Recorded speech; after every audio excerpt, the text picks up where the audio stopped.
चलिए स्टार्ट करते हैं। हमारा टॉपिक आज का है प्रॉपर्टीज ऑफ बल्क मैटर। इसमें 3 चैप्टर्स हमारे पास है। पहला जो चैप्टर हमारे पास है that is mechanical properties of solids, mechanical properties of solids. दूसरा जो हमारे पास आ जाएगा that will be mechanical properties of fluids, mechanical properties of fluids. और तीसरा जो आ जाएगा that will be thermal properties of matter, thermal properties of matter. ध्यान रख लीजिए। देखिए हमारे पास एक सिस्टम होता है, सिस्टम का मतलब होता है कॉम्बिनेशन ऑफ बॉडीज। अगर हम इस सिस्टम के बारे में पढ़ेंगे, अगर हम इस सिस्टम के बारे में पढ़ेंगे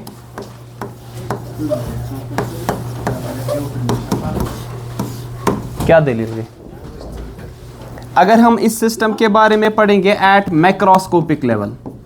मैक्रोस्कोपिक लेवल का मतलब क्या होता है? जहां पे आप ओवरऑल सिस्टम में देखोगे चेंज क्या है, रादर देन कि आपके पास यहाँ पे एटॉमिक लेवल पे चेंज क्या आ जाएगी, तब जो आपके पास आ जाएगा उसको हम क्या कहते हैं? Bulk matter. बल्क का मतलब होता है ओवरऑल में, पूरे सॉलिड में, पूरे लिक्विड में, पूरे गैस में क्या चेंज आपके पास आ जाएगी। ठीक है। अब हमारे पास यहाँ पे जो प्रॉपर्टीज पढ़नी है सॉलिड्स की अलग पढ़नी है। That's why we call this as solid mechanics. इसको हम कहते हैं सॉलिड मैकेनिक्स। इसी तरह लिक्विड की अलग पढ़नी है, जिस तरह यहां पे हमारे पास इसको कहा जाता है फ्लूइड मैकेनिक्स। एक्चुअली फ्लूइड में दोनों आ जाएंगे, लिक्विड भी और गैस भी, लेकिन पर्टिकुलरली यहां पे किसके बारे में हम पढ़ेंगे? लिक्विड्स के बारे में। और वहां पे भी इतना ही नहीं, आप पढ़ोगे यहां पे fluids at rest and fluids at motion, particularly liquids. जिस तरह आपने पढ़ा होगा, सुना होगा हाइड्रोस्टैटिक्स, और दूसरा हमारे पास आएगा हाइड्रोडायनेमिक्स।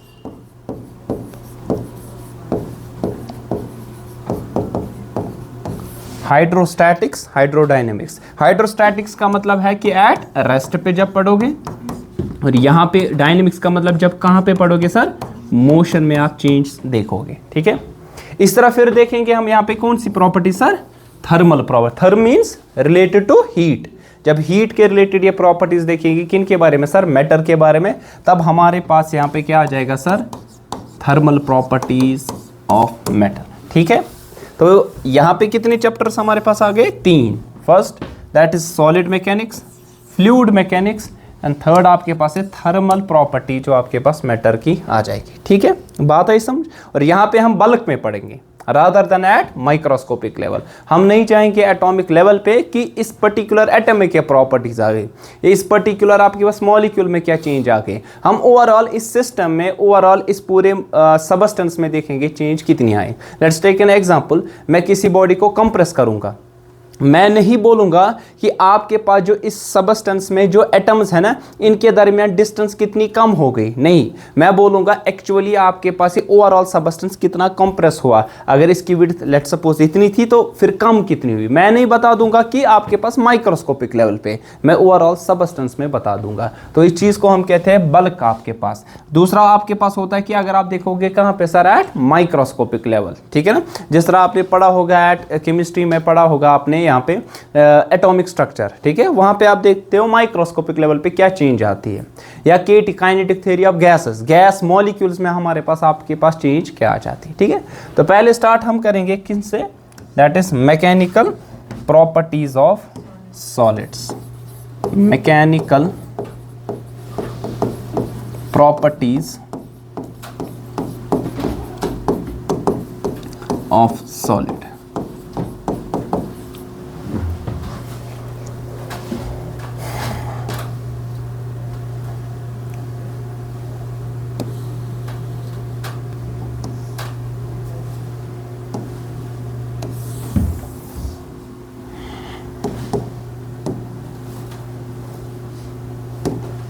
चलिए स्टार्ट करते हैं। देखिए पहले तो आपको मालूम है what do mean bye solid. Sir solid हमारे पास एक ऐसा सबस्टेंस है, शाबाश, आपने बचपन में पढ़ा होगा सॉलिड जिसकी क्या होती है, definite shape and volume, definite shape and volume. It takes the shape of, sorry यहाँ पे आपके पास वॉल्यूम जो भी सबस्टेंस का होता है वो फिक्स्ड रहता है, जितना भी है वो हमेशा रहेगा। वॉल्यूम का मतलब होता है कैपेसिटी आपके पास यहाँ पे। अब ये किसकी वजह से होता है, क्योंकि आपके पास जो इंटरमॉलिक्यूलर डिस्टेंस हम कहते हैं नियरली, वो क्या रहती है sir, constant. Intermolecular distance, what do you mean bye intermolecular distance sir? Intermolecular distance का मतलब है दो, हमें ऐसे भी बता सकते हैं inter atomic distance rather. Inter atomic distance का मतलब है दो कॉन्स्टिट्यूएंट पार्टिकल जो कि यहाँ पे एटम्स है, इनके दरमियान डिस्टेंस कितनी हो, ये फिक्स्ड रहेगी। ये हमारे पास क्या रहने वाली है सर, फिक्स्ड। तभी तो आप कहते हो यूजुअली जो सॉलिड्स हमारे पास होते हैं वो क्या होते हैं, incompressible. But you can compress a little bit, आप कर सकते हो यहाँ पे।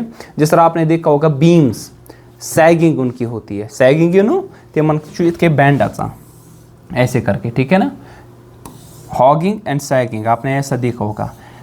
अगर वो बीम आखने में बीच में प्रेशर डाल दूंगा, अल्टीमेटली उसमें क्या हो जाएगी, ऐसे सैगिंग होती जाएगी, ठीक है। आप कंप्रेस आप कर सकते हो, जिसकी वजह से इसकी क्या होगी सर, शेप क्या होगी सर, चेंज, ऐसा भी कुछ हो सकता है, ठीक है। अब आपने देखे होंगे बहुत सारे सॉलिड्स ऐसे, जिस तरह I will take an example spring, take an example spring. अगर इस स्प्रिंग को मैं एक्सटर्नली एक फोर्स दूं, एक्सटर्नल एक फोर्स दूं, आपको मालूम है at every cross sectional there will be internal force, है ना sir, internal force, restoring force जिसे हम कहते हैं, है ना, पढ़ा होगा आपने सर, इसको हम कहते हैं restoring force. It will set up, ये रीस्टोरिंग फोर्स आपके पास एट एवरी क्रॉस सेक्शनल आपके पास आ जाएगा, आएगा कि नहीं, क्योंकि यहाँ पे आप फोर्स अप्लाई करो एक्सटर्नल, वापस आपके पास रीस्टोरिंग फोर्सेस को कोशिश करेगा अपनी जगह लाने के लिए, ठीक है। अब ये जो जितना आप एक्सटर्नल फोर्स बढ़ा दोगे उतना ही रीस्टोरिंग फोर्स क्या बढ़ जाएगा, जितना आप एक्सटर्नल फोर्स बढ़ा देंगे उतना ही आपके पास रीस्टोरिंग फोर्स वो बढ़ जाएगा। अब ये जो एक्सटर्नल फोर्स है इसकी वजह से क्या चेंज आ सकती है, इस एक्सटर्नल फोर्स की वजह से चेंज आ सकती है, इसमें चेंज आ जाएगी शेप में, कॉन्फ़िगरेशन में, जिसको हम क्या कहते हैं सर, डिफॉर्मेशन। तो ये कौन सा फोर्स आ जाएगा, डिफॉर्मिंग फोर्स। सर डिफॉर्मेशन का मतलब आपके पास है चेंज, यहाँ पे अभी चेंज कैसी आ सकती है, ये चेंज आ सकती है आपके पास शेप में, साइज में, ऐसा कुछ हो सकता है, क्योंकि ऑब्वियसली अगर आप देखो कि स्प्रिंग यहाँ पे क्या है, कंप्रेस्ड फॉर्म में, अगर आप एक्सटर्नल फोर्स दोगे ये क्या हो जाएगी सर, इलोंगेट हो जाएगी। अब जब आप इस एक्सटर्नल फोर्स जो कि डिफॉर्मिंग फोर्स है इसको रिलीज करेंगे, व्हाट विल हैपन, ये जो स्प्रिंग है ये कोशिश करेगी अपनी जगह वापस आने की, है ना, it will try to regain its original position, original configuration back. जहां पे ये स्प्रिंग थी ये कोशिश करेगी वापस उधर ही आने की, क्यों, क्योंकि इसमें आपके पास जो कॉन्स्टिट्यूएंट पार्टिकल्स हैं इनके दरमियान फोर्सेस है, जिनको हम क्या कहते हैं सर, रीस्टोरिंग फोर्स। किसी में टेंशन आ जाएगा, किसी में कोहेसिव फोर्स आ जाएगा, ये डिपेंड करता है डिफरेंट आपके पास ये जो इंटरनल फोर्स है क्या हो सकते हैं आपके पास यहाँ पे। अब ये जो प्रॉपर्टी है एक सबस्टेंस की, जिसकी वजह से वो इस अपनी ओरिजिनल पोजीशन को रिगेन करता है, this property we called as elasticity.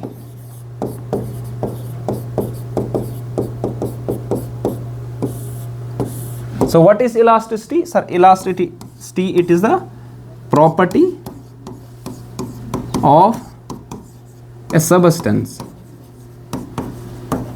by which it regains its original position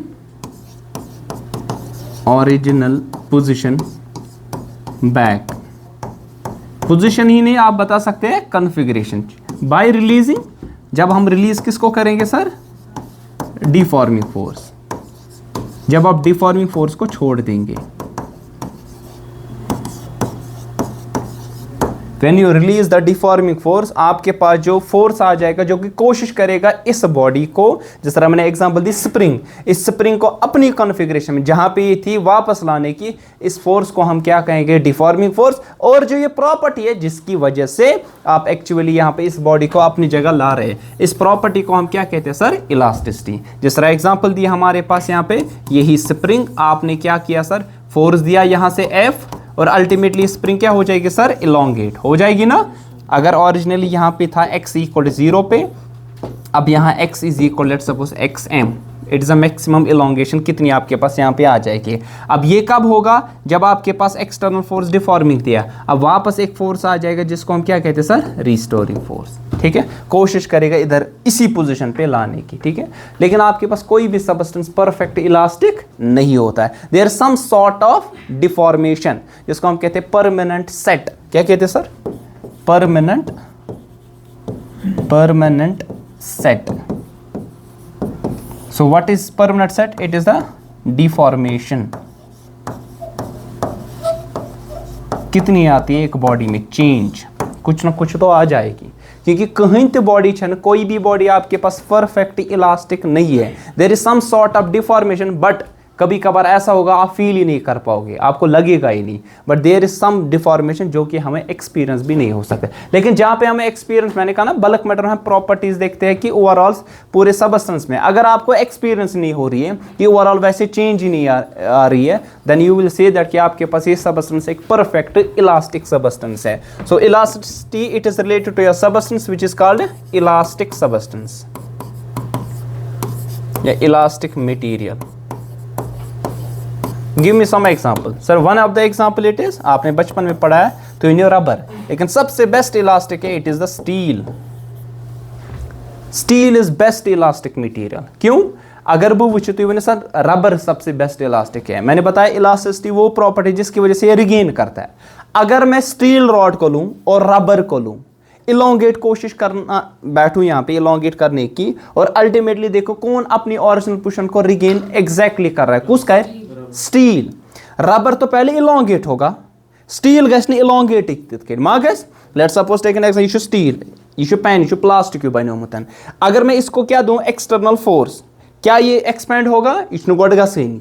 रबरस पे अगर लगाना इतना सन रबर पे तो पहले इलोंगेट होता है, पच्चियों पन्नी जाए वापस, ये इलोंगेट ही नहीं हो रहा, इट मींस कि यहां पे रिस्टोरिंग फोर्स सबसे ज्यादा। को रिस्टोरिंग फोर्स अगर सबसे ज्यादा है तो इलास्टिसिटी सबसे ज्यादा है। So why we say that rubber is elastic, as day to day life में वो यूज करते हैं। अच्छा ये इलास्टिक जरूरत की इसमें गोड जीटी की, हमें वो इलास्टिक सबस्टेंस जरूरत है इस कशर पर इलोंगेट गैस को। तो इलोंगेशन के लिए वहां पे हम यूज क्या करते हैं सर, कपड़ों में यूज करते हैं वो लास्टिक लास्टिक इलास्टिक मटेरियल वही आपके पास है, क्योंकि पहले वो इलोंगेट होता है फिर अपनी जगह रिगेन करता है पोजीशन। तो steel is the best elastic material. Then you have copper, ठीक है, देन यू हैव मेटल्स में एल्यूमिनियम, आयरन, ठीक है ना। इस तरह आप बता सकते हैं जिस तरह रबर है, जिस तरह आपने बता दिया, that's too one of the elastic material. Elastic material है बट बेस्ट इलास्टिक मटेरियल नहीं है, हमारे पास सबसे ज्यादा है स्टील। अब ये कैसे पता चलेगा, इनकी एक प्रॉपर्टीज होती है, उनको मॉडुलस कहते हैं।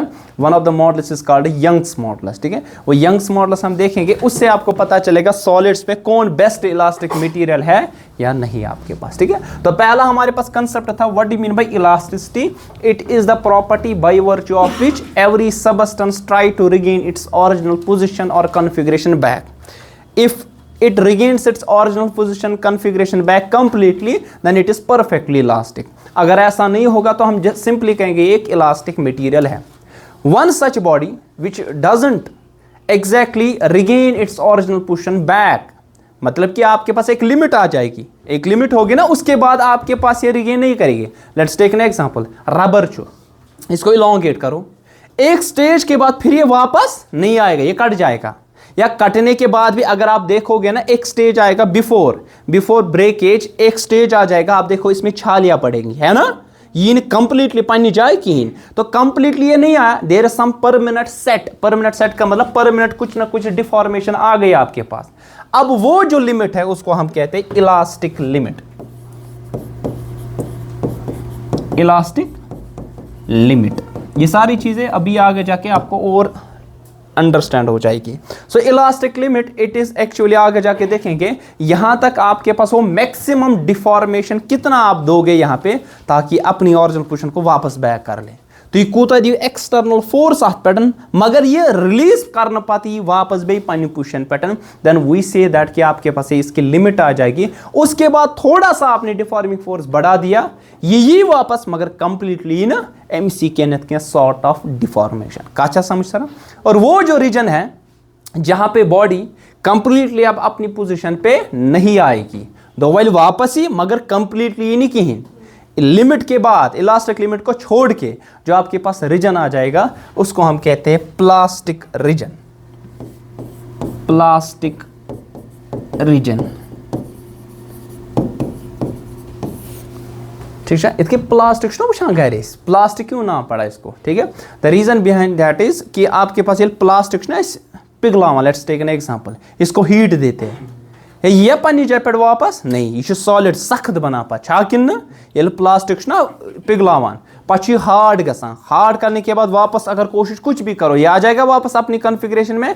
द रीजन इज कि आपके पास वहां पे उस लिमिट से बाहर चला जाता है। कहा चलता आगे जाके पढ़ेंगे, डिफरेंट सबस्टेंस हमारे पास है, इलास्टोमर्स भी इन सबस्टेंस को कहते हैं, तिम क्या सुपर ब्रोकन। ठीक है, तो कुछ टर्म्स हमारे पास इस तरह मैंने बता दिया, इलास्टिसिटी, इलास्टिक लिमिट क्या होता है, परमानेंट सेट क्या होता है, इलास्टिक लिमिट क्या होता है, प्लास्टिक रीजन क्या होता है, ये सारी कहानियां आगे जाके हम इस चीज के बारे में डिस्कस कर लेंगे। ठीक है, अब ध्यान रख लीजिए, मान लीजिए मेरे पास कोई सबस्टेंस है, मेरे पास कोई सबस्टेंस है, ये सबस्टेंस मान लीजिए टेक एन एग्जांपल, ये रॉड है, ये रॉड है। अब इस रॉड पे मैं क्या कर दूंगा, एक्सटर्नली एक फोर्स अप्लाई कर दूंगा, तक करियो अप्लाई का एक और में फोर्स अप्लाई एफ। अब इसकी कुछ लेंथ होगी ना sir, let's take an example, इसकी लेंथ एल है। जब आपने ये फोर्स दिया तो आपके पास क्या होगा सर, यहाँ पे एक्सटर्नली हर एक क्रॉस सेक्शनल एरिया पे, ध्यान रख लीजिए, हर एक क्रॉस सेक्शनल एरिया पे क्या सेटअप होगा, एक रिस्टोरिंग फोर्स। वो रिस्टोरिंग फोर्स क्यों करे कोशिश, वो रिस्टोरिंग फोर्स आपके पास कोशिश करेगा कि इस बॉडी को रिगेन करेगा अपनी ओरिजिनल पोजीशन पे, क्योंकि जब आपने दिया ना सर यहाँ पे फोर्स, तो होगा क्या, there is some sort of deformation, एक थोड़ा सा ये रची नई डिफॉर्मेशन, लाइक वाज दिस, मैं बोल दूंगा, अगर इसकी लेंथ पहले थी L, जब आपने एक्सटर्नल फोर्स अप्लाई किया F, हाँ दो बल रिस्टोरिंग फोर्स यहां से आ जाएगा, रिस्टोरिंग फोर्स आएगा। अब इसकी लेंथ कुछ क्या होगी सर, इंक्रीज, ना इसको क्या कहते हैं sir, we call this as elongation, elongation. और इस फोर्स को कहते हैं हम टेंसाइल फोर्स। टेंसाइल फोर्स होता है normal force applied at every cross section, जिसकी वजह से लेंथ क्या हो जाएगी सर, इंक्रीज। एक ना टेंसाइल फोर्स, अगर मैं ये कर अप्लाई यहां पे, इसकी वजह से कोशिश क्या कर लूंगा मैं, लेंथ इसकी क्या करनी कि सर इंक्रीज कर दूंगा। अब मैंने क्या बोला, मान लीजिए there some sort of increment in the length, ये लेंथ थोड़ा increase, obviously cross sectional area क्या गई डिक्रीज। अन पाइप निशन का अत कर बह खिंचाव, ये जेठ मगर ये तन ना, अगर ये मोट ये तन अम पतन, ये क्या तन क्या सु सॉर्ट जो आपके पास वो मटेरियल वो किस में कन्वर्ट हो गया, लेंथ में, तो आपकी लेंथ इंक्रीज होगी लेकिन विड्थ क्या हो जाएगी सर, डिक्रीज। है इसके समझतन इस गिरथ है ना, गिरथ मतलब को गोलाई ना सो गई कम अटनसन। अब यहाँ पे क्या किया मैंने, एक्सटर्नल फोर्स दिया, कुछ इंक्रीज हो गई लेंथ, लेकिन रिस्टोरिंग फोर्स आ जाएगा। अगर स्टील अत मज सारे खुद ज्यादा, अगर ये कॉपर थोड़ा कम, अगर ये आयरन थोड़ा कम, वन अगर ये रबर तेली वारिया कम, वन अगर बह वुड निम तेली तथ मज वारिया कम। ये डिपेंड करता है मटेरियल कौन है, उसी हिसाब से आपके पास यहाँ पे रिस्टोरिंग फोर्स आया। अब ये जो फोर्स आपने यहाँ पे अप्लाई किया, ये कुछ फोर्स है, हम क्या मना बोलो, डिफॉर्मिंग फोर्स। डिफॉर्मिंग फोर्स का मतलब क्या होता है, डिफॉर्मिंग फोर्स वो फोर्स है जो कि बॉडी की कॉन्फ़िगरेशन चेंज करना चाहता है। ये शेप साइज ये कर चाहे लेंथ में, चाहे एरिया में, चाहे वॉल्यूम, ये चेंज कुन न कुन कॉन्फ़िगरेशन मज अत मज चेंज। अब हर एक क्रॉस है, मान लीजिए इसका क्रॉस सेक्शनल एरिया जो है ना आपके पास, मान लीजिए वो क्रॉस सेक्शनल एरिया है A is the cross sectional area. Now at every cross sectional area, at every cross sectional area what will happen, a restoring force will develop। इस कोशिश करें पन्नी जान दिस restoring force और deform at equilibrium क्या होगा, at equilibrium क्या होगा, equilibrium का मतलब क्या होगा, नेट चेंज क्या है zero.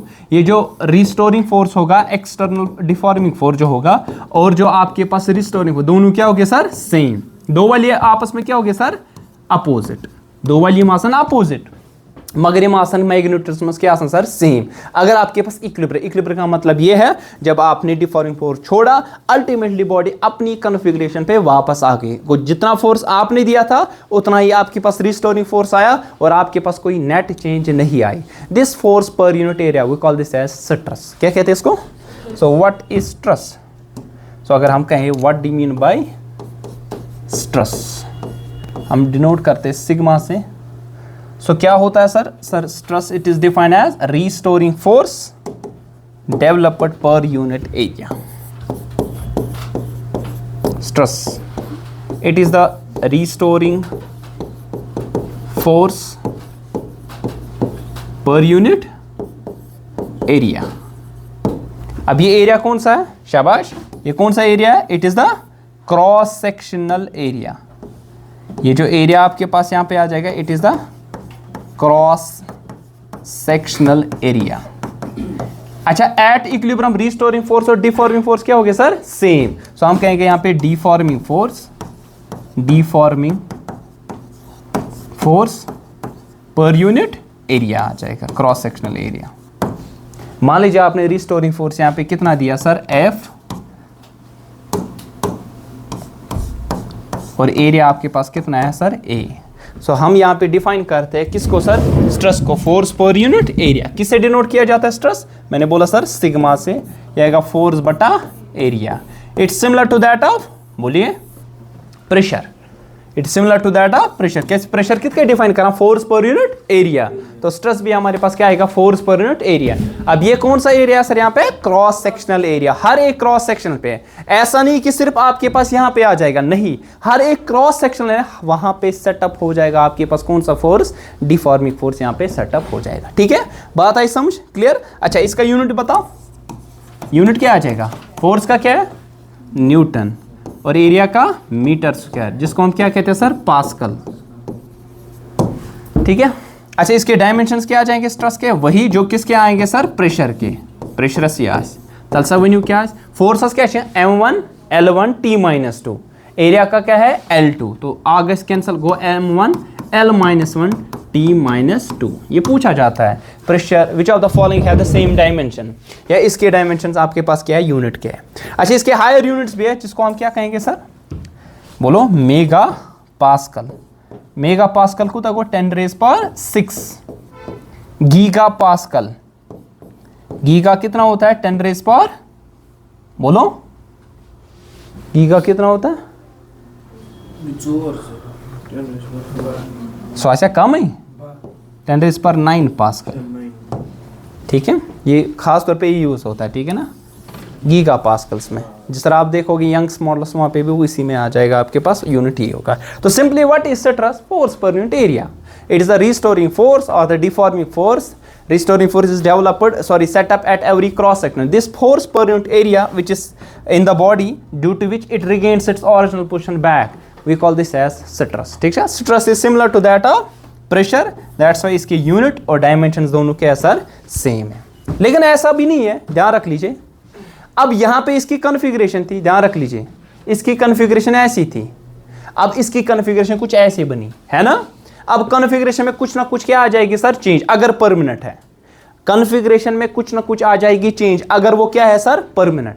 This change in configuration in a body with respect to original configuration we call this as strain. क्या कहते हैं सर, तो ऐसे बूझ मुतन कोई कहता है कि मुझे स्ट्रेन आया है, ना मोच आई है ना, स्ट्रेन खरस बे कुन, what you mean by strain, actually dislocate हुआ होता है ना, गसान खोर इत कट ना पे इत कट गसान। रीजन क्या है, आप क्यों कहते हो स्ट्रेन है वो, क्योंकि एक्चुअली वो चेंज कितनी आई विद रिस्पेक्ट टू ओरिजिनली कैसी थी कॉन्फ़िगरेशन। अगर ज्यादा चेंज आ गई तो स्ट्रेन क्या होगा सर, ज्यादा।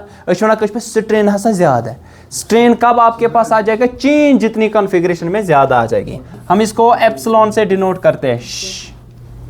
सर ये मस्ट बी, हाँ क्या होना है, मैंने भाई क्या सुना, हाँ ऐसे मसल क्रैम्प्स वो भी बता सकते हो, वो भी क्रैम्प टाइप का होता है। स्ट्रेन बता सकते सिंपली, स्ट्रेन मतलब configuration, change in configuration per unit original configuration, change in configuration per unit original configuration. ओ ये गो अंग्रेजी था, ये गो गूगल ना, गूगल बाबा तमिस पर यूनिट ओरिजिनल कॉन्फ़िगरेशन। नहीं, उसको स्ट्रेन भी आप कह सकते हो। क्यों स्ट्रेन, क्योंकि वहां पे कॉन्फ़िगरेशन में चेंज आती है। अगर कहीं चित ना गसान सुनाई बुझने थोदे वथन, रीजन क्या है, कॉन्फ़िगरेशन चेंज, ठीक है ना। जिस तरह मैंने एग्जांपल दी, जिस तरह मैंने एग्जांपल दी, जब इस पे मैं एक फोर्स एक्सटर्नली अप्लाई करता हूं, व्हाट विल हैपन गैस क्या सर एक्चुअली ओस यिथ कटन वह गस इनक्रीज ये लेंथस मसन, तो इनक्रीज थोड़ी होगी किस में सर लेंथ में। अब यहाँ पे जो लेंथ आपके पास इनक्रीज हुई डेल्टा एल, पहले कितनी लेंथ थी सर एल। अब ये जो change in configuration per unit original configuration है, इस चीज को यहाँ पे किस में चेंज आई सर लेंथ में चेंज, किसी में वॉल्यूम में चेंज आएगा है ना, किसी को वॉल्यूम में चेंज, किसी को शेप में चेंज आ सकती है, ये डिपेंड करता है आपके पास कॉन्फ़िगरेशन चेंज कौन सी होगी। लेकिन हमेशा स्ट्रेन जो होगा वो होगी change in configuration, change in configuration per unit original configuration, original configuration. इसका कुछ यूनिट होगा, क्यों क्यों क्योंकि सेम देखो, अगर चेंज लेंथ में नीचे भी लेंथ, वॉल्यूम में नीचे भी वॉल्यूम, ठीक है ना, तो it is unitless and dimensionless, unitless and dimensionless. ना तो इसका कोई यूनिट होगा, ना तो इसके कुछ डायमेंशंस आपके पास होगी। अगर लेंथ मजीद चेंज, हेरी लेंथ, नीचे भी यूनिट क्या आ जाएगा सर सेम, तो डायमेंशंस ऑब्वियसली भी वो भी आपके पास यहाँ पे सेम है, तो कट जाएंगे, तो आपके पास ओवरऑल में स्ट्रेन का कोई यूनिट नहीं होगा आपके पास, ठीक है। अब ये डिपेंड करता है आपके पास फोर्स कौन सा है, किस टाइप का फोर्स आप दे रहे हो, और अल्टीमेटली चेंज किस में आई, तो डिफरेंट काइंड के स्ट्रेसेस है और डिफरेंट काइंड के स्ट्रेन्स हमारे पास यहाँ पे हैं। तो यहाँ पे लिखेंगे टाइप्स जो हमारे पास है, हाँ, तो यहाँ पे लिखेंगे टाइप्स ऑफ स्ट्रेस,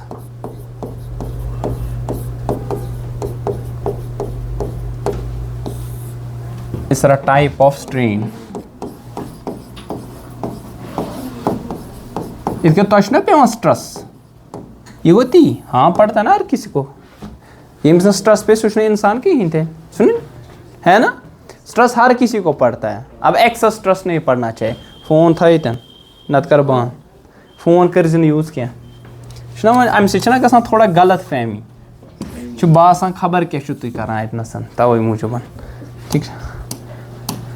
चलिए टाइप्स ऑफ स्ट्रेस, पहला हमारे पास है, शाबाश बोलो, टेंसाइल स्ट्रेस, टेंसाइल स्ट्रेस।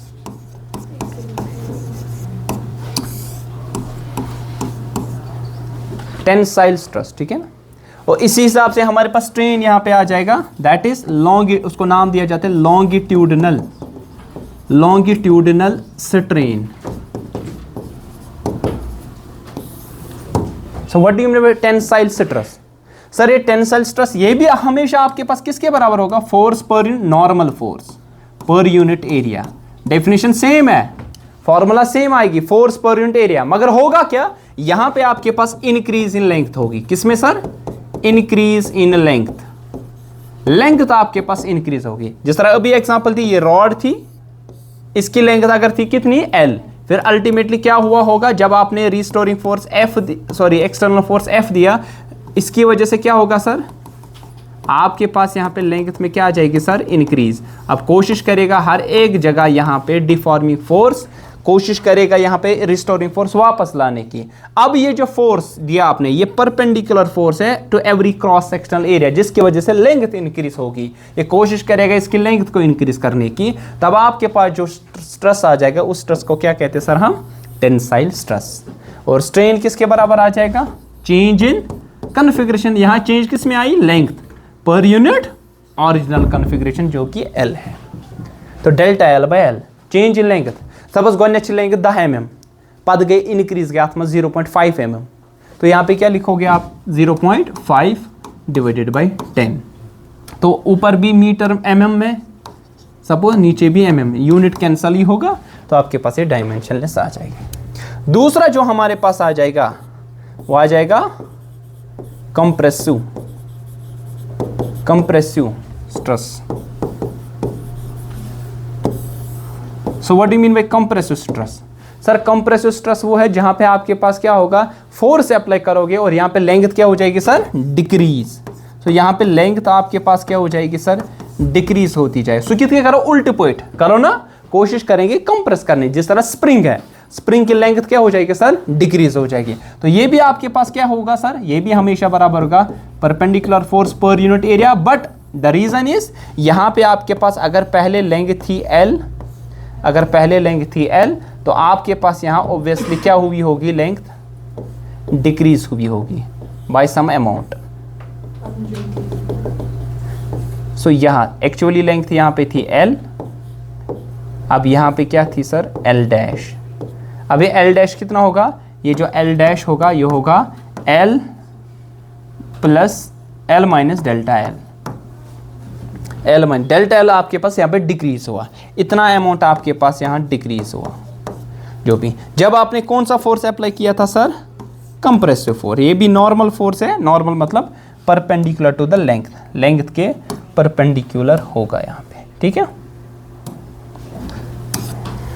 बात आई समझ। चलिए, और यहाँ पे जो हमारे पास आ जाएगा, it is called volumetric strain, volumetric strain.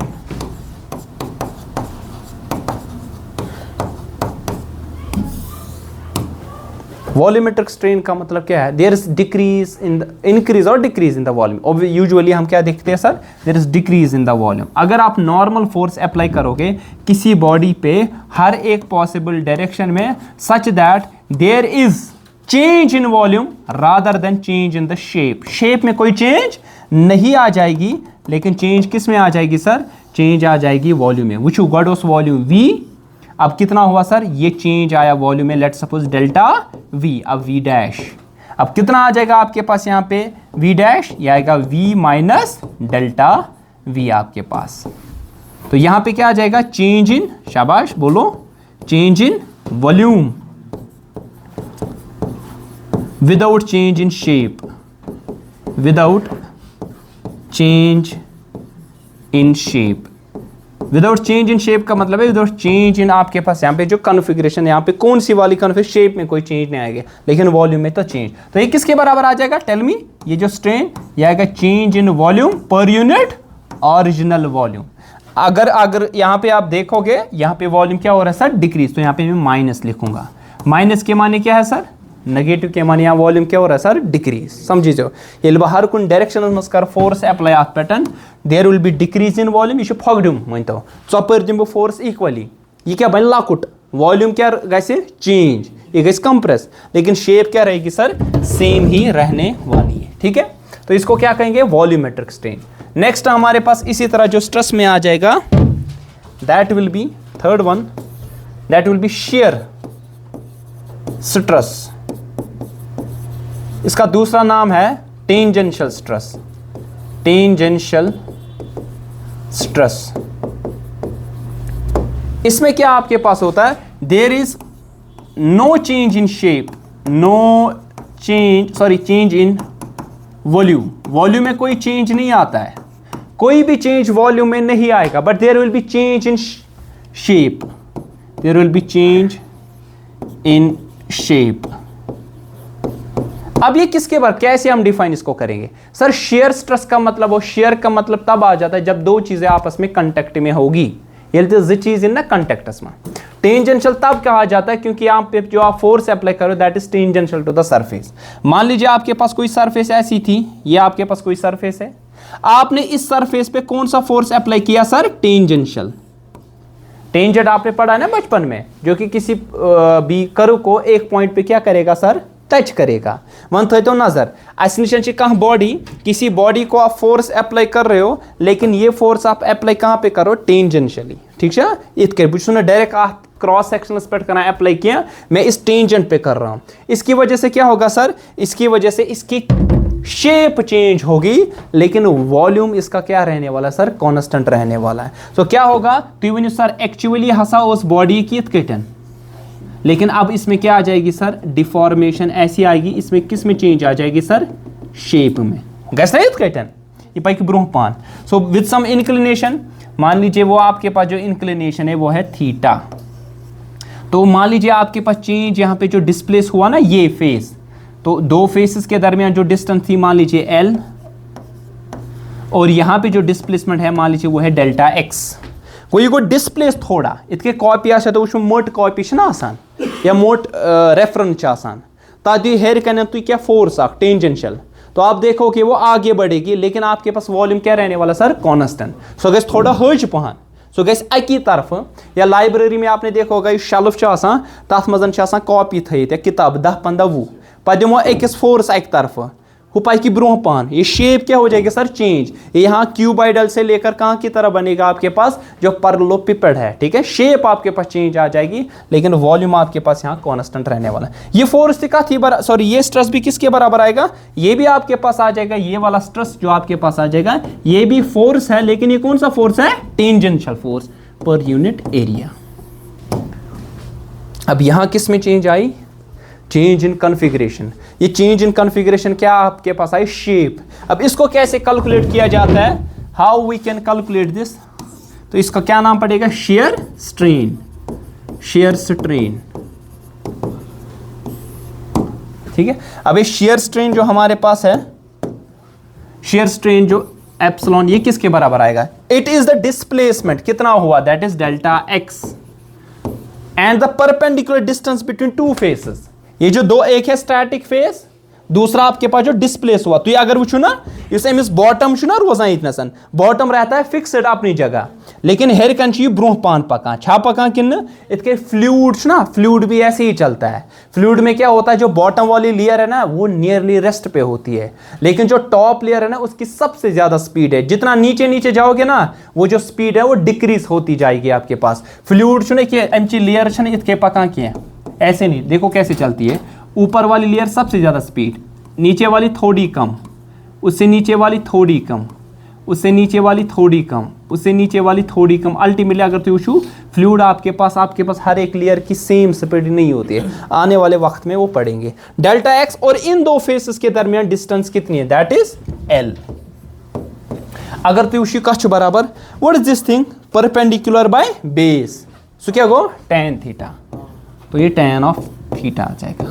अब थीटा क्या है, ये वो इंक्लिनेशन है जिसकी वजह से आपके पास ये फेस क्या हो गया, डिस्प्लेस। क्वेश्चन पर डियोस इत केटन ये कूदा डिस्प्लेस गो, वो ये एंगल आपके पास कौन सा है sir, that is this angle theta आपके पास, ठीक है। सो नटशल में हमने पढ़ा स्ट्रेस क्या होता है और हमारे पास स्ट्रेन, इनकी एक ही डेफिनेशन है। स्ट्रेस जब भी आपसे पूछा जाएगा दैट इज फोर्स पर यूनिट एरिया।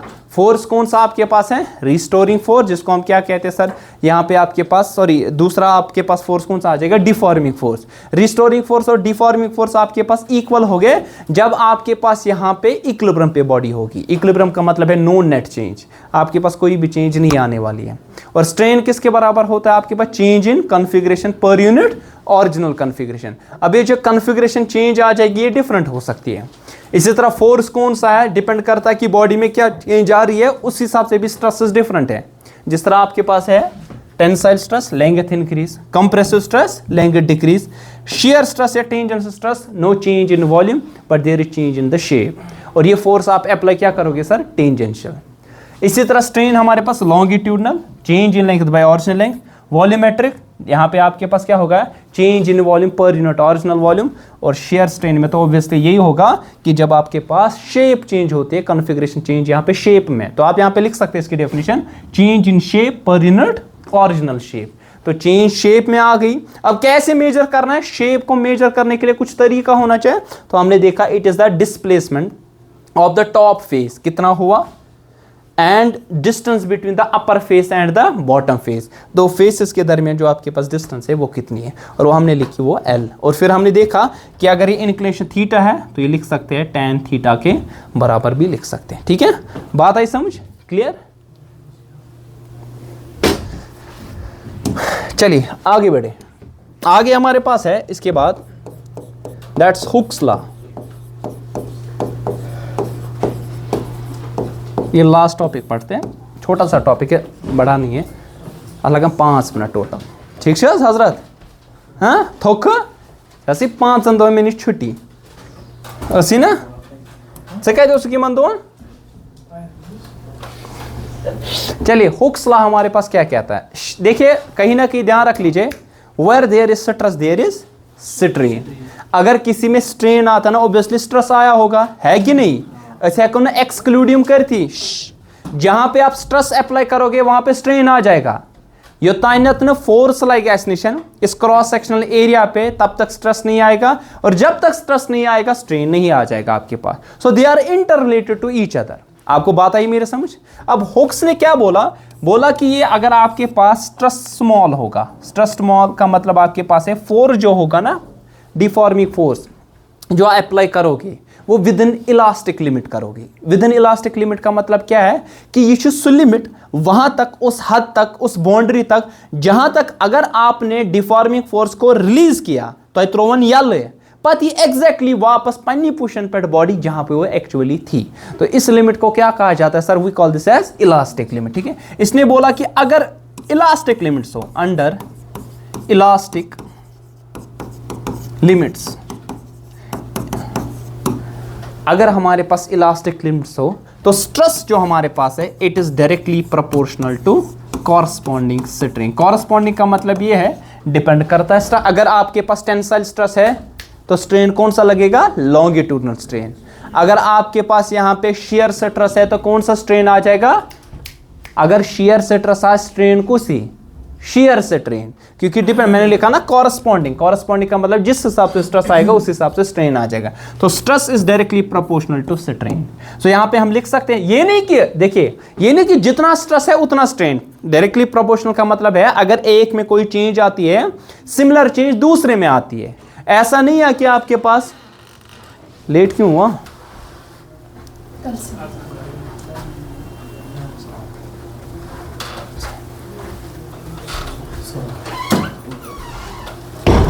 आप कहाँ थी? इन्हें ज्यादा कह रही हो क्या? मकलो ठीक, ध्यान रख लीजिए। डायरेक्टली प्रोपोर्शनल का मतलब अगर एक में कोई चेंज आती है कॉरस्पॉन्डिंगली दूसरे में भी वो चेंज आएगी।